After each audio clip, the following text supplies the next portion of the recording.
Good afternoon and welcome to the latest edition of Data Center News Asia. Riding solo today, Reese he's gone to Thailand for Wonderfruit, I believe it is. I did tell him he's far too old, but he persisted and he is going. So just me today.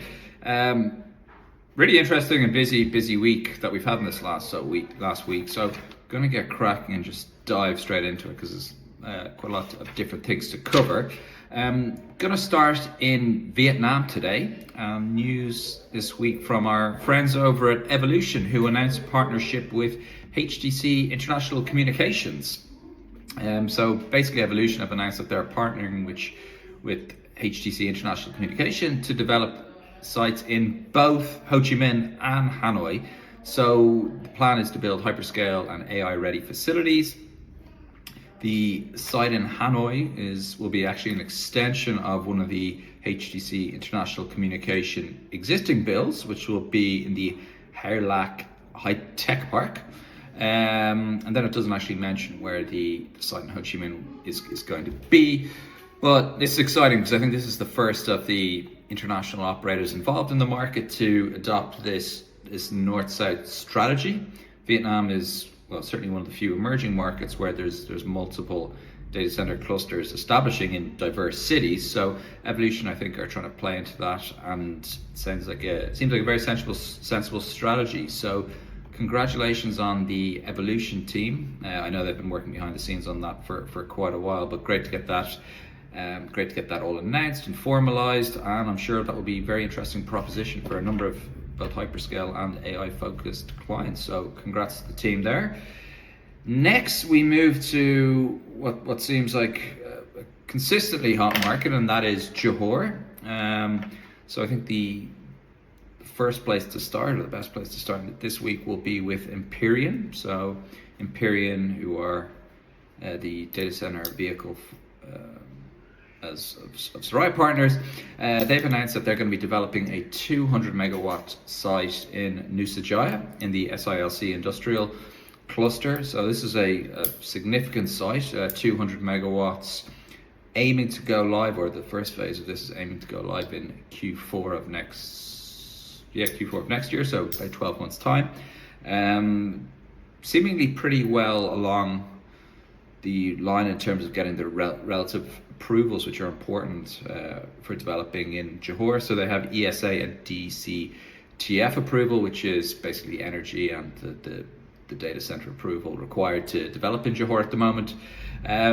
So yeah, Empyrion continue to go from strength to strength, and this is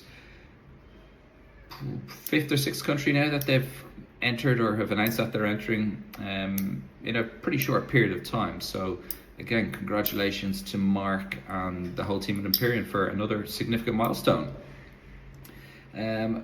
Moving not too far, so PDG have announced that the third building on their, I've forgotten the name of the campus, of their JH1 campus is now been topped out. And they're also concurrently building the fourth building as well. So this campus offers up to 200 megawatts of IT load. I think the buildings, if I'm not mistaken, are all roughly the same size. I think it's 4 buildings of about 50 megawatts each. And so yeah, they're making good progress on actually hitting that 200 number relatively soon. So again, congrats to the PDG team, making great progress with that development up in Johor. Staying on Johor, RAK Central. So RAK Central, who anyone in Singapore will know, they've an asset in the Tai Seng area in Singapore. And again, Reese and I touched on this a month or 6 weeks ago now, where they had a somewhat cryptic LinkedIn message about expanding into both Batam and Johor, but they now have announced that they are that they've actually broken ground, if I'm not mistaken. Yeah, broke ground on a facility which they're aiming to develop, 𝐜𝐸𝐬𝐸1. So this is in the Iskandar Halal Park, which is in the eastern part of Johor. So anyone familiar with Johor will know that most of the developments to date have been in the kind of the west side of Johor, but this is kind of a break from that, and this is going into the east. A couple of interesting things about this press release which kind of caught my eye. So apparently the first of 3 data centers planned. Initially when I read that, I thought it was 3 data centers in one campus. However, no. There will be 2 additional campuses, 𝐜𝐸𝐸 and 𝐜𝐸𝐸𝐸2B, which each of these offering 175. So add it all up, and it's over 400 megawatts of capacity that Rack Central are aiming to bring into the Johor market. So interesting announcement there. And again, another thing interesting about this is also intends to build a 95 megawatt campus on Batam. So that's really all the elements of the SG Plus strategy there, with the asset in both Singapore, Indonesia and Malaysia. So yeah, congrats on them. The site picture looks like there is indeed a fair amount of work happening already. So yeah, congratulations. Somewhat related to Johor, Bain Capital. So Bain Capital, obviously the owners of Bridge Data Centers. Apparently they're looking for additional capital to continue developments, to continue Bridges development across the region. This would make sense. They have a significant amount of capacity already built, significant amount of capacity in the pipeline, not only in Malaysia, but in a number of other markets across the region as well. So yeah, this would make sense. One of the things which caught my eye in the article, where is it? Oh yeah, that it said they may sell a stake in a continuation fund of Bain's, which is an interesting way of getting additional capital in. But any deal would be valuing Bridge Data Centers in the several $billion, which of course would make sense given their footprints in the hundreds of megawatts of live capacity already. We're going to go to India now, and this is not sure how much of a story this is, or stories I should say.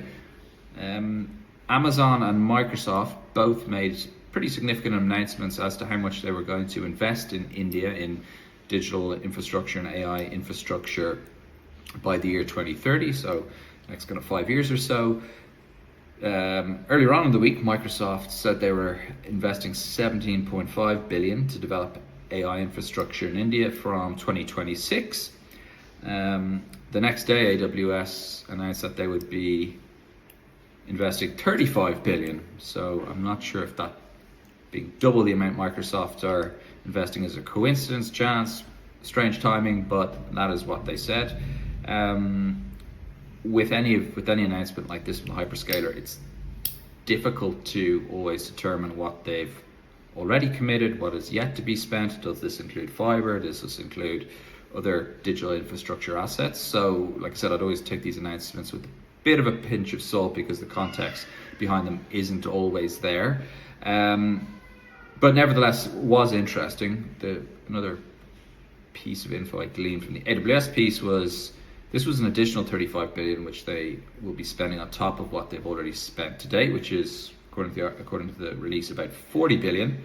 And then Microsoft, again, the other kind of somewhat interesting piece was that their India South Central region will be opening up pretty soon. So this is in Hyderabad, and this will complement the regions that they already have up and live in country. So yeah, two of the main hyperscalers making significant commitments there on the back of some of the other significant commitments that we've had in the last couple of months from the likes of Google, Meta, and a few of the usual suspects.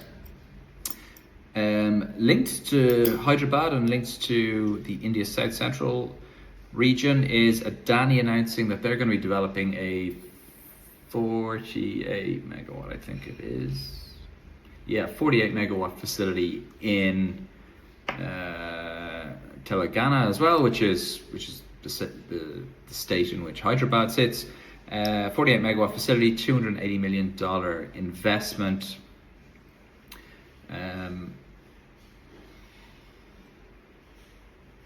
Yeah, it didn't, the particular article I'm reading didn't actually specify if this was going to be with Adani Connects.